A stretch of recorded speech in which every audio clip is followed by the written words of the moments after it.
नमस्कार, आप देख रहे हैं इंडिया न्यूज। आपके साथ मैं हूं रचना। शुरुआत कर रहे हैं सुपरफास्ट 100 की। नमस्कार, मैं हूं राशिद। करेंगे बड़ी खबर से शुरुआत।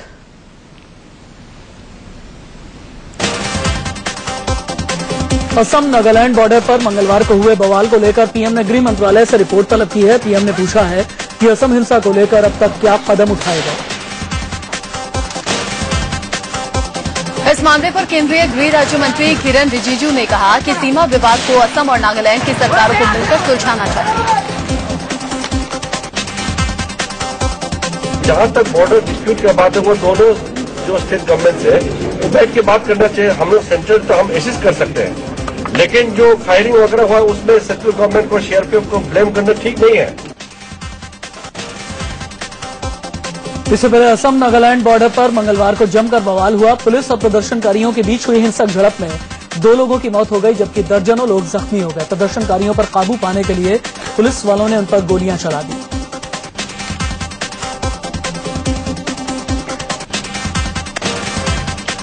सड़क पर उतरे प्रदर्शनकारियों के हंगामे पर काबू पाने के लिए पुलिस वालों ने एक-एक को निशाना बनाकर फायरिंग की। प्रदर्शनकारियों पर फायरिंग का दौर काफी देर तक चला, जिसमें 2 लोगों की मौत हो गई, जबकि कई जख्मी हो गए।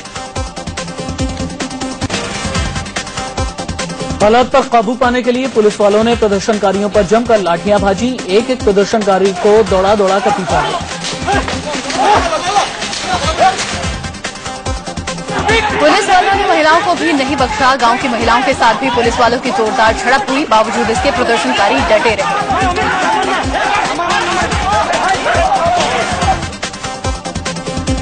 सड़क पर गुजर रहा जो भी शख्स पुलिस के हत्थे चढ़ा, उस पर जमकर डंडे बरसाए गए। जो भी हाथ आया उस पर कई पुलिस वालों ने मिलकर बेरहमी से डंडे बरसाए। पुलिस के हत्थे जो भी चढ़ गया वो बच नहीं पाया। पुलिस के हत्थे चढ़ा, उस पर जमकर डंडे बरसाए गए। जो भी हाथ आया उस पर कई पुलिस वालों ने मिलकर बेरहमी से डंडे बरसाए। पुलिस के हत्थे जो भी चढ़ गया वो बच नहीं पाया। कई प्रदर्शनकारियों ने पुलिस से रहम की भीख मांगी, लेकिन पुलिस ने उसे भी नहीं बख्शा। जिन्होंने भागने की कोशिश की, पुलिस ने उसका पीछा किया और पकड़कर जमकर डंडे बरसाए। असम के गोलाघाट में 12 अगस्त से तनाव बना हुआ है, जिससे मंगलवार को विस्फोटक रूप ले लिया। नगांव उपद्रवियों के खिलाफ कोई कार्रवाई नहीं होने से गोलाघाट के लोग सड़क पर उतर आए। पुलिस और सरकार के खिलाफ जोरदार प्रदर्शन हुआ। तनाव की शुरुआत 12 अगस्त को उस वक्त हुई जब नागालैंड सीमा पर बसे गोलाघाट में कुछ नगा उपद्रवियों ने हमला बोलकर असम के 9 लोगों को मौत के घाट उतार दिया था और करीब 100 घरों में आग लगा दी थी। यूपी के अलग अलग जिलों में आई बाढ़ से मरने वालों की संख्या 63 हो गई है। यूपी में पिछले 24 घंटे के दौरान अलग अलग हादसों में 15 लोगों की मौत हो गई। इसमें बहराइच में 8, श्रावस्ती बलरामपुर में 3 और लखीमपुर खीरी में 1 शख्स की मौत हो गई। यूपी के बाराबंकी में घाघरा खतरे के निशान से 107 सेंटीमीटर ऊपर बह रही है। इसका जलस्तर लगातार बढ़ रहा है। तटीय इलाकों में बसे सैकड़ों गांव पूरी तरह से बाढ़ के पानी में डूब चुके हैं, जिससे लोग पलायन करने को मजबूर हैं। भारी बारिश और नेपाल से छोड़े गए पानी के चलते घाघरा की लहरें और विनाशकारी हो गई हैं। खेत, घर, सड़क, हाईवे सब डूब चुके हैं। लोगों के सामने खाने पीने की भारी समस्या खड़ी हो गई है। उन्हें प्रशासन से मिल रही मदद नाकाफी साबित हो रही है। घाघरा का कहर बस्ती जिले में भी जारी है। सैकड़ों गांव घाघरा के पानी में डूब चुके हैं। लाखों लोग बाढ़ के चलते प्रभावित हुए हैं। प्रशासन बाढ़ पीड़ितों तक खाना पहुंचाने की कोशिश कर रहा है, लेकिन वो नाकाफी साबित हो रहा है। सिद्धार्थनगर जिले में बाढ़ की चपेट में कई गांव आ गए हैं। जिले की 8 नदियां और सभी नाले उफान पर हैं। नेपाल में हो रही भारी बारिश और वहां से भारी मात्रा में छोड़े गए पानी के चलते तटीय इलाके पूरी तरह बाढ़ में डूब चुके हैं। यूपी की बस्ती में घाघरा नदी का जलस्तर बढ़ने से लोग दहशत में हैं। 141 गांव बाढ़ की चपेट में हैं। नदी के तेज बहाव की वजह से जहां सैकड़ों घर तबाह हो गए हैं, वहीं खेत और फसल को भी नुकसान पहुंचा है। जमीन कटाव से भी लोग परेशान हैं। बिहार के सहरसा जिले में बाढ़ के चलते हालात बद से बदतर होते जा रहे हैं। नेपाल से आ रहा पानी यहां के लोगों के लिए मुसीबत बन गया है। गांव के गांव बाढ़ के पानी में डूब चुके हैं। न रास्ते बचे और न ही सड़कें। बिहार के नालंदा जिले में भी बाढ़ का कहर जारी है। यहां के 15 ब्लॉकों के 187 गांव बाढ़ के पानी से घिरे हैं। इन गांवों का संपर्क जिला मुख्यालय से पूरी तरह से कट चुका है। 7.5 लाख लोग बाढ़ के चलते बुरी तरह से प्रभावित हुए हैं। पश्चिमी जापान में हुए भूस्खलन से कम 27 लोगों की मौत हो गई और 10 लोग लापता हैं। बताया जा रहा है कि हिरोशिमा में पहाड़ से मलबा खिसका और दर्जनों घर इस मलबे के नीचे दब गए। हादसे से प्रभावितों की सही संख्या अभी पता नहीं चली। खबरों के मुताबिक हिरोशिमा के बाहरी इलाके के पहाड़ी क्षेत्र में आज सुबह हुई बारिश के चलते कम से कम 5 भूस्खलन की घटनाएं हुई, जिससे बड़ी संख्या में घर कीचड़ और मलबे के ढेर में दब गए। इन हादसों के बाद से कई लोग लापता हैं। राहत और बचाव के काम में लगी टीमों के मुताबिक लैंडस्लाइड के बाद मलबे में दबी कई ऐसी जगह है जहां लोग फंसे हो सकते हैं। मौसम विभाग ने अगले कुछ दिनों में भारी बारिश की चेतावनी भी दी है। बीजेपी अध्यक्ष अमित शाह ने वाराणसी में प्रधानमंत्री नरेंद्र मोदी के जनसंपर्क कार्यालय का उद्घाटन किया। वाराणसी मोदी का संसदीय क्षेत्र है। इस जनसंपर्क कार्यालय को मिनी पीएमओ बताया जा रहा है। पीएम के जनसंपर्क कार्यालय के उद्घाटन के बाद अमित शाह ने कहा कि ये कार्यालय वाराणसी की जनता और पीएम नरेंद्र मोदी के बीच ब्रिज का काम करेगा। उन्होंने ये भी कहा कि वाराणसी का कायापलट करना मोदी का विजन है। मिनी पीएमओ कहे जाने वाले इस जनसंपर्क कार्यालय में वाराणसी के लोग अपनी शिकायत दर्ज करवा पाएंगे। ये शिकायत संबंधित अफसरों तक और जरूरत पड़ने पर दिल्ली में पीएमओ तक भी भेजी जाएगी। साथ ही 2 IAS अफसर इस दफ्तर से जुड़ेंगे। पीएम नरेंद्र मोदी के ड्रीम प्रोजेक्ट मसलन गंगा सफाई और कांशी को संवारने जैसे काम पर मोदी का जनसंपर्क कार्यालय खास नजर रखेगा। इस दफ्तर के जरिए काशी के लोग अपनी सलाह और सुझाव भी पीएम तक पहुंचा सकेंगे। मिनी पीएमओ के तौर पर प्रचारित किया जा रहा मोदी का जनसंपर्क कार्यालय हाईटेक है। फोन, इंटरनेट समेत तमाम सुविधाएं यहां पर हैं। दफ्तर में एक हॉल के अलावा 4 कमरे हैं। साथ ही बाहर से आने वाले बीजेपी नेताओं के ठहरने के लिए गेस्ट रूम भी है। बीजेपी अध्यक्ष बनने के बाद पहली बार नरेंद्र मोदी के संसदीय क्षेत्र वाराणसी में पहुंचने पर अमित शाह का जोरदार स्वागत किया गया। बीजेपी नेताओं और कार्यकर्ताओं ने उन्हें फूल मालाओं से लाद दिया। कांग्रेस नेता मणिशंकर अय्यर ने एक बार फिर से पीएम नरेंद्र मोदी पर विवादित बयान दिया है। दिल्ली में महिला कांग्रेस के कार्यक्रम में मणिशंकर ने कहा कि हम मोदी को समंदर तक पहुंचा सकते हैं। कांग्रेस नेता मणिशंकर अय्यर ने कहा कि पार्टी के साथ अधिक से अधिक महिलाओं को जोड़ना चाहिए। अगर महिलाओं को जोड़ लिया तो मोदी को पहले दिल्ली से गांधीनगर और फिर वहां से समंदर तक पहुंचा देंगे। कांग्रेस अध्यक्ष सोनिया गांधी ने पीएम नरेंद्र मोदी पर निशाना साधा और कहा कि नकली सपने दिखाकर वो सत्ता तक पहुंचे हैं। सोनिया ने यह भी कहा कि यूपीए सरकार की योजना अच्छी थी, लेकिन इसे ही लेकर मोदी सरकार आगे बढ़ रही है। कांग्रेस अध्यक्षा सोनिया गांधी ने कहा कि हार जीत जिंदगी का हिस्सा है, लेकिन हम संघर्ष करते रहेंगे। दिल्ली में महिला कांग्रेस के संकल्प सम्मेलन में सोनिया ने कहा कि संघर्ष का रास्ता लंबा हो सकता है, लेकिन मेहनत से कांग्रेस फिर शिखर पर आएगी। राजीव गांधी की जयंती के मौके पर महिला कांग्रेस के संकल्प सम्मेलन में सोनिया गांधी के महिला आरक्षण की वकालत की गई। दिल्ली के तालकटोरा स्टेडियम में कार्यक्रम में सोनिया ने कहा कि आरक्षण से ही महिलाओं का विकास होगा। शिवसेना ने एक बार फिर कांग्रेस अध्यक्षा सोनिया गांधी के विदेशी मूल का मुद्दा उठाया। कांग्रेस की हार पर पार्टी को जिम्मेदार ठहराने की बजाय सोनिया गांधी को फिरंगी कहकर के सामना के संपादकीय में पुकारा गया है।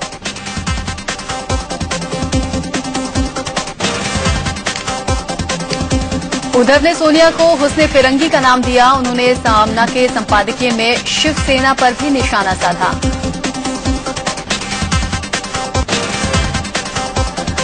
सामने में राहुल पर भी निशाना साधते हुए लिखा गया है कि कांग्रेसी ठंडा करके खाओ की नीति अपनाते हैं, पराजय को ठंडा करके ही पचाना चाहते हैं। इस ठंडी नीति से फिरंगी अध्यक्षा के युवराज का लाभ है। राहुल के खिलाफ उठती आवाज दबाने के लिए एंटनी कमेटी बनी थी।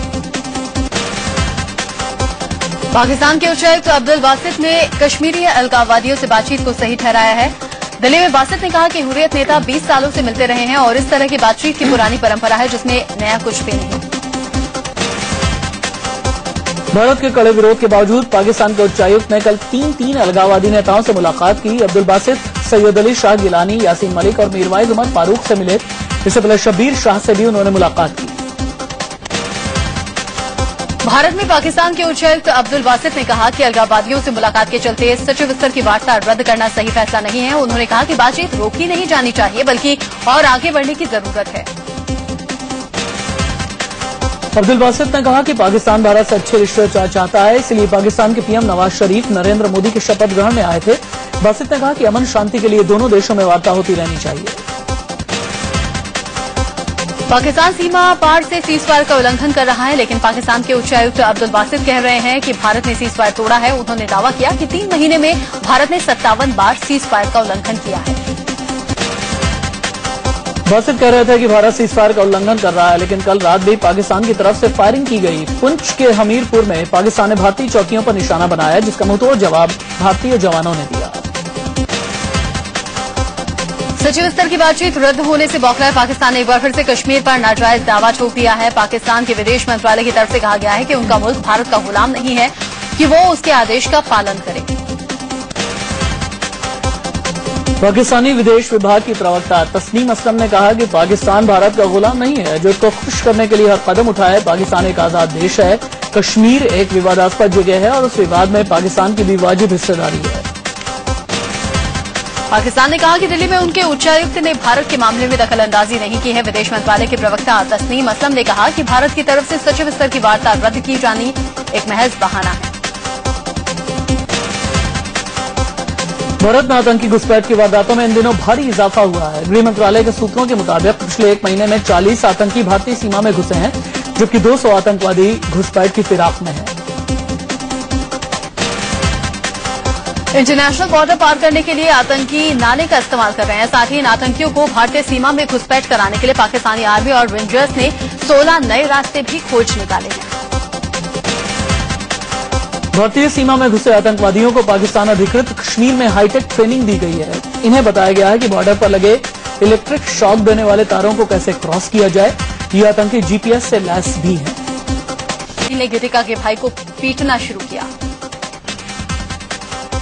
फेस पे 2 थप्पड़ मार दिए कि तेरी जरूरत कैसी मेरे सामने कोर्ट में बोलने की। और फिर कपिल सांखा और उसके जूनियर से मुझे पकड़ के विटनेस बॉक्स में ले जाके मेरे पेट में इतनी जोर से मुक्के मारे, मेरा चश्मा निकाल दिया, मेरे फादर को उन्होंने अटैक किया। 23 साल की एयर होस्टेस गीतिका शर्मा गोपाल कांडा के एयरलाइंस में काम करती थी। उसने अगस्त 2012 में खुदकुशी कर ली थी। हरियाणा के पूर्व मंत्री गोपाल कांडा इसी मामले में आरोपी हैं और इन दिनों जमानत पर रिहा हैं। पुणे में शिवसेना विधायक विजय शिवतरे के ड्राइवर से मारपीट करने और उनकी गाड़ी में तोड़फोड़ करने का मामला सामने आया है। हमले के वक्त शिवतरे गाड़ी में न होकर किसी कार्यक्रम में मौजूद थे। राजीव गांधी की 69वीं जयंती के मौके पर उन्हें श्रद्धांजलि देने सुबह कांग्रेस अध्यक्षा सोनिया गांधी अपने बेटे के साथ वीरभूमि पहुंची। विश्व प्रसिद्ध योग गुरु BKS अयंगर का मंगलवार देर रात निधन हो गया। पुणे के एक अस्पताल में उन्होंने अंतिम सांस ली। बताया जा रहा है कि BKS अयंगर की किडनी फेल हो चुकी थी और उनका हार्ट भी 20% ही काम कर रहा था। अयंगर योग के जन्मदाता BKS अयंगर को दुनिया का सबसे बड़ा योग गुरु माना जाता है। पीएम नरेंद्र मोदी ने योगाचार्य अयंगर के निधन पर दुख जताया। उन्होंने ट्वीट किया कि आने वाली पीढ़ियां अयंगर को एक ऐसे गुरु के रूप में जानेंगी जिन्होंने दुनिया में योग को प्रचारित किया। यूपी के फिरोजाबाद में ग्लास फैक्ट्री के गोदाम में आग लगने से अफरा तफरी मच गई। नोएडा सेक्टर 122 में लकड़ी के गोदाम में भीषण आग लग गई। आग से सारा माल खाक हो गया। दमकल की करीब 20 गाड़ियों ने कड़ी मशक्कत के बाद आग पर काबू पाया। इंदौर में पुलिस ने बदमाशों का जुलूस निकाला। पहले बदमाशों को उठक बैठक कराई गई, उसके बाद उन्हें हथकड़ी पहनाकर शहर भर में डंडे से पीटते पीटते घुमाया गया। पुलिस ने 8 बदमाशों का जुलूस निकाला। इनमें से 4 बदमाशों पर एक युवक के अपहरण का आरोप है। नोएडा सेक्टर 71 में लोगों ने महिला के शव को सड़क पर रखकर जाम लगाया और हंगामा किया। ससुराल वालों पर महिला की हत्या करने का आरोप है। राजस्थान के हनुमानगढ़ में छात्र गुटों के बीच हुई हिंसक झड़प में 2 छात्रों की मौत हो गई। दिल्ली के विजय विहार इलाके में कुछ लोगों ने 22 साल के एक शख्स को पीट कर उसकी हत्या कर दी। दिल्ली के कुतुब विहार इलाके में बदमाशों ने दिन दहाड़े एक आरटीआई एक्टिविस्ट को गोली मार दी। बताया जा रहा है कि भूमाफिया उनके खिलाफ आरटीआई दायर करने से गुस्से में थे।